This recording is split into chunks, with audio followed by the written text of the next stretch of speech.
Okay, let's see how this angle is. Ugh, it's cold in here. Why is it so cold in here? Maybe this is too far. Maybe it's fine. My feet are overheating. Like, I feel like I just need to put my feet up. Like, I don't know. I am like head to toe Lululemon, including my socks. Even my socks are Lululemon. I feel like that's kind of neurotic. It's kind of neurotic, but I love it. But these pants are so comfy. Like, and they're like, I don't know. They're like jasmine pants.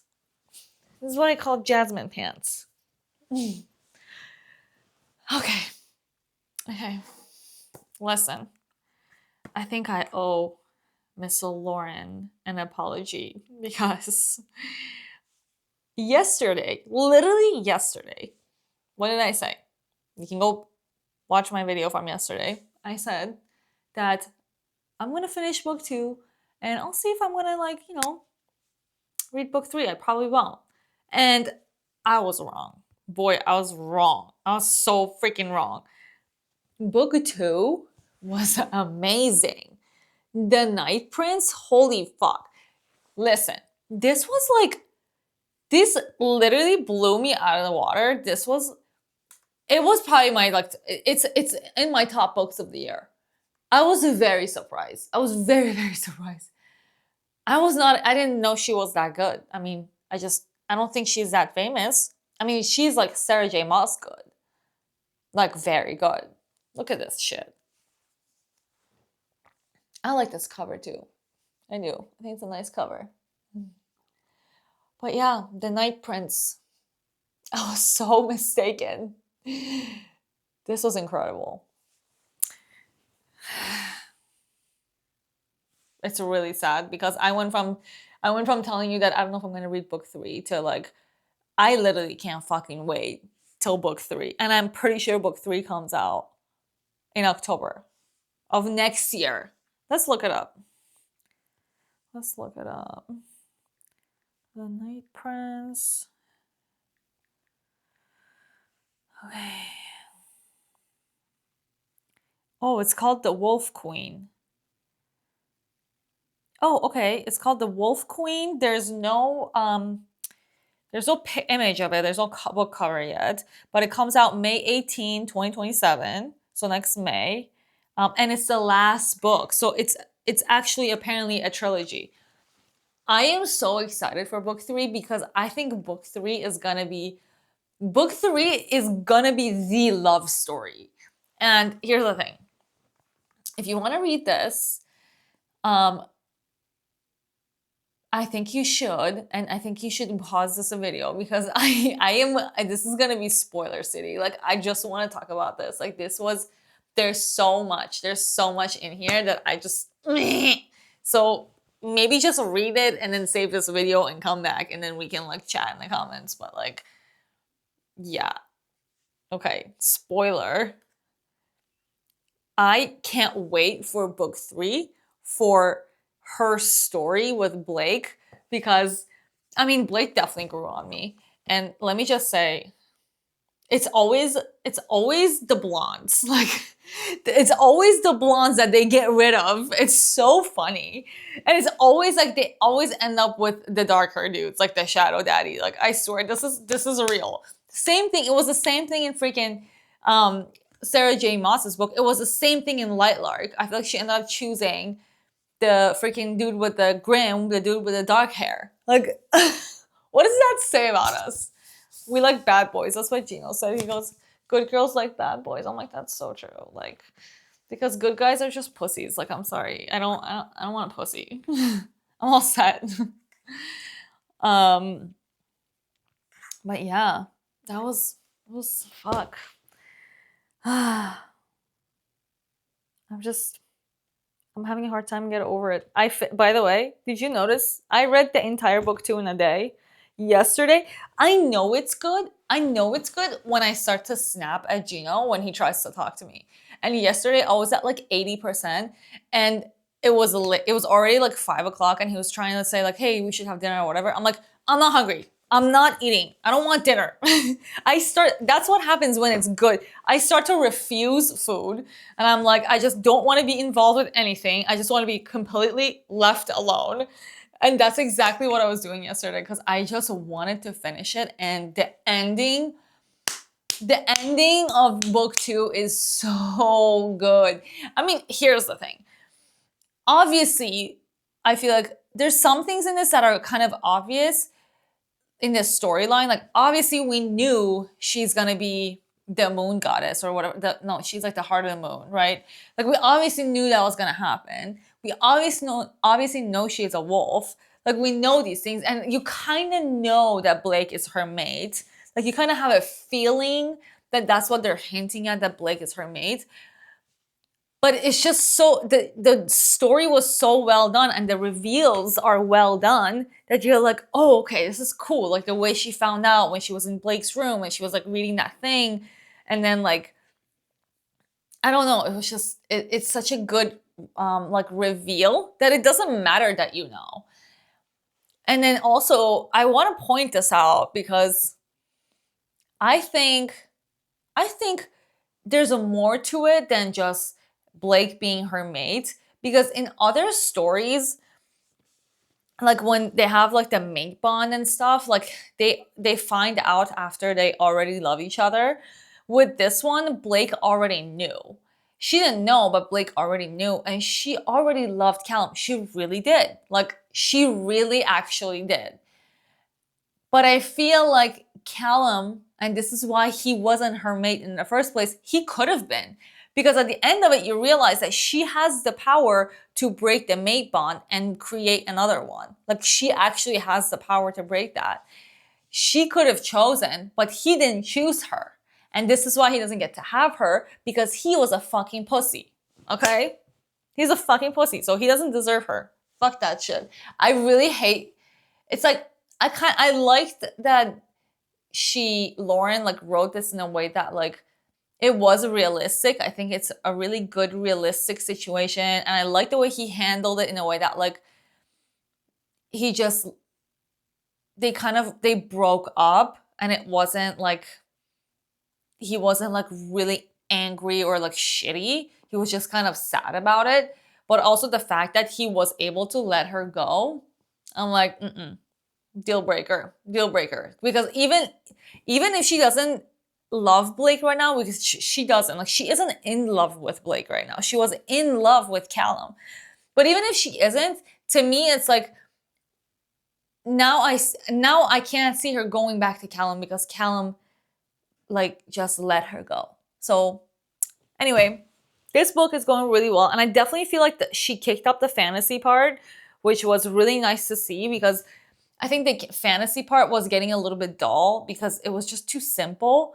But the whole thing with like the lashing and like that whole scene where like Blake comes to get her, and then like, actually that's had nothing to do with the fantasy. I just really like that scene.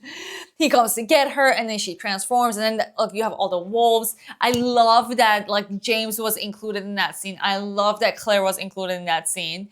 I thought that was awesome, and that was just so well done. That was so well done. It was very cute. And then like when he's dying and she saves him, that was great. That was great. And I like that like she goes through like their traumas. I think that was very well done. But yeah, she does kick up the fantasy, and like when Blake actually tells her the full truth about like how he technically died, I'm trying to still figure this part out to see what he actually means. Like, what does that even mean? Like, that he died and then he came back. Like, and I feel like she'll get to it in the third book. It just seemed like it wasn't finished, but it was just kind of hinted at. But I like that she's kicking up, like, the fantasy. And I love that her brother comes into it. And I love that his experience is kind of like hers, where, like, he didn't know her at all, and she didn't know him at all. And I feel like this is such a good representation of like a dysfunctional family dynamic where the siblings don't get along. And I know that because I have that dysfunctional family dynamic, and I know that I don't know my sisters and they don't know me. So it's like, it's really cool to see that in the book. And her brother comes in and like she doesn't even she's so shocked by who he is. And I loved it. I thought that was fucking very well done. Anyway, this book was excellent. I am just rereading it a little bit. Like I'm not ready to let it go, but I have some ideas on like what I want to read next. I feel like I want to like stick to high fantasy for a little bit because I did also find another hockey romance that's a dark hockey romance. So like when it says like dark something something, it means it's fucked up. Like it means like I don't know. It just fucking just brace yourself. You don't know what you're gonna get. You can get something that's like not that bad, or you can get something really fucking weird. You never know what's in store when they start to say dark. so this one that I found, let's see. Come on. Not red. So let's go to like my full Kindle library. Okay. This one called Beautiful Venom. All right. So it's a trilogy. Let me show you. So this is the first book. Okay. It's called Beautiful Venom. And then I want to see, I'm pretty sure I looked this up yesterday and it was 3 books. Apparently, actually, I don't know if they're turning this into a show or not. But it's a dark hockey gay romance. Oh, it's called the Viper series. Yeah, there's 3 books. The Viper series is called Beautiful Venom, Sweet Venom, Tempting Venom. Okay, dark hockey romance, dark college hockey romance, enemies to lovers, MM hockey romance. Okay, so maybe only one of the books are MM because I thought all 3 are, but I think only one of them is. And it's so funny because that one has the highest rating. I am telling you, this is a real genre, and if you aren't reading it, you're fucking missing out because it's good. And if you're confused what I'm saying, just go back and watch my video from yesterday and you'll know exactly what I'm talking about.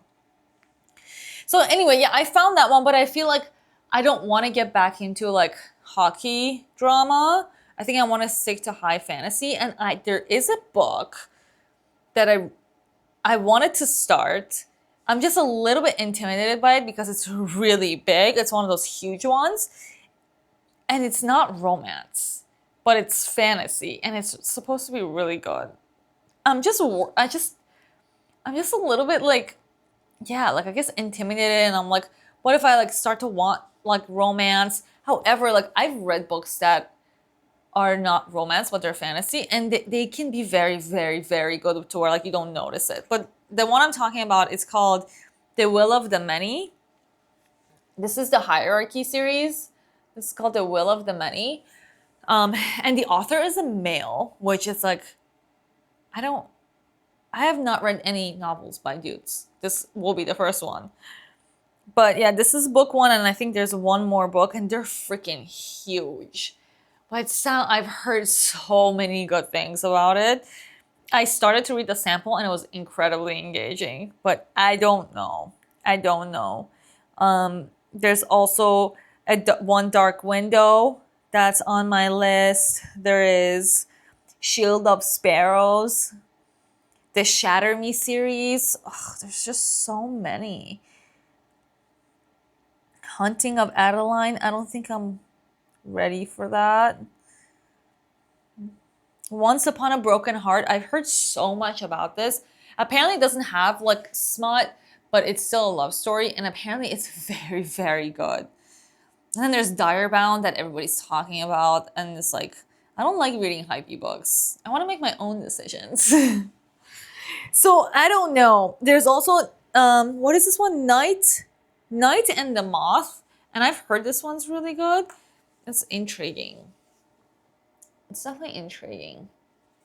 So I'll see. I don't know what I'm gonna choose, but more than anything, I need to practice some violin because I have my violin class tomorrow, and I've just been fucking off. Like I think so my violin instructor was out of town for like a month, or more. And then I was like, oh, I'm gonna kill it. She's gonna come back and I'm gonna be like Mozart. If Mozart played the violin, I'm gonna be like Paganini or whatever. And like, I didn't do shit. I like literally didn't play. I played like a handful of times. It was so bad. And then she came in and I had my lesson, but then she was out of town again last week. So I fucked off again. Like, I'm trying so hard to make like 30 minutes a day, just 30 minutes a day. I don't know what's happening. Like, but it's just a little upsetting because I really like doing it. I want it. It's just, I get into these moods where I'm just like, I just want to read a book. Like, I just want to make the video and read the book and then talk about it and then read the book and then yap more about it. Like, that's what I want. But I have my lesson tomorrow. And I think once I get back into my routine of lessons, like, it'll be good. We'll get it back. We'll get our fire back. But right now, it's a struggle. Well, anyway, day 2. I didn't want to miss day 2. Okay? We can't miss day fucking 2. That would be so embarrassing. So here's day 2. But also, I had to wait all day to tell you about this book. Do you understand how annoying it is? I finished this last night at like 1 a.m. and all I wanted to do was yap about it. And I couldn't. Then I had to wake up this morning. I had to take the dogs for a walk. Then I had to like upload the other video. Then I had to take a fucking shower and wash my hair, which is a literal slavery. It takes me like 2.5 hours and I feel drained. I'm like, I'm done. Like, I feel like I did my part. Like, I did my dues. I'm leaving for the day. I'm just out. And then I had to get ready and we went to one of Gino's friend's house for like the 4th of July stuff. And I socialized like a lot, which was weird for me, but I'm glad I did. I just have to push myself a little bit sometimes because I'm very introverted. But I'm also good at socializing. It's weird. It's like I know how to court. Like it's like a Persian thing. It's like they don't give a shit that you're an introvert. Like if you have people over, you need to be polite and you need to make conversation. They don't give a fuck that you're an introvert. What the fuck is it? What do you mean? You're being weirdo. Just talk to people. It's kind of like that in Iran. It's not like, oh, she's shy. No. Oh, they don't even know what introversion means. Like, there's no option there, okay? So I think I'm just good at that because of that. But it does like drain my battery. But that's what I did. Then I did that. Then we came home and then I was so hungry. So then we had food. And I'm like, finally, I get to make this video and talk about my book. Oh, it was so good. It was so good. I just love that the last like 20% of the book was amazing. Like when she finally breaks up with Callum, it makes me just it made me feel like like a sigh of fucking relief. Like finally, like for fuck's sake. It's like I couldn't tell. It was like hot, cold, hot, cold. 1 second he's good, 1 second he's not. 1 second she's good, 1 second she's not. I'm like, for fuck's sake, like at least this way I know for a fact that Blake wants her. However, I do feel like they both have their own agendas. And they had their own agenda before they knew they were mates. So I can see them like having that struggle of like in the next book, I can see them struggling with like, oh, maybe I do have feelings for this person, but do I really want to sacrifice my own agenda for them? But because love is sacrifice. And obviously I think they will, but we'll see. I think what's gonna happen is Blake is gonna basically help her get her throne back, which is so funny because in book 2, she has a thought and she's like, maybe one day Callum will help me like get my throne back. And it's like, he doesn't. And when that happened, also what was going on is, oh, they were fighting over her. And they were saying that like James basically bit her, so James has a claim on her. And she's like, what the fuck do you mean? Like nobody has a claim on me. Like fuck you. And then of course Callum being like all by the fucking books. He's like, well, it's a wolf law and like whatever. Like he can't think for himself. It's so annoying actually. And like also where that one part where he says, do as he says, and it repeats it multiple times in the book. I'm like, I knew. I just knew. I knew he was gonna act like that. Fuck that, you know, fuck that guy. But they also make it seem like it's not his fault. Like he's just a weak person. Like that's just all it is. It's just he's just weak and she needs somebody stronger because she's just more. You know, she's a fucking handful. And I think Callum just needs to go with one of those maids or whatever. That one maid that like loves him or whatever. That's what he needs. A stay-at-home person. Anyway. Okay, I'm gonna go and I'm gonna play my violin for 30 or 15 minutes. 30 or 15. 15 minutes. I want to actually do it. 30 minutes. Ugh, I don't want to time it. Okay, I'll do this. I'll do scale. I'll do the finger exercise. Shuriak. I'll do a little bit of vibrato. And I'll do... I have like 2 songs. Do you see what I'm saying? It's like a fucking hour ordeal. This is why I don't want to do it. I think about it and then I'm like, well, now I have to play for an hour. It's like, it's a long time. But I do like it when I start. I just feel like I'm not gonna have enough time to read my book. That's what goes through my head. Okay, well, I'll let you know what I did, but I'll see you tomorrow.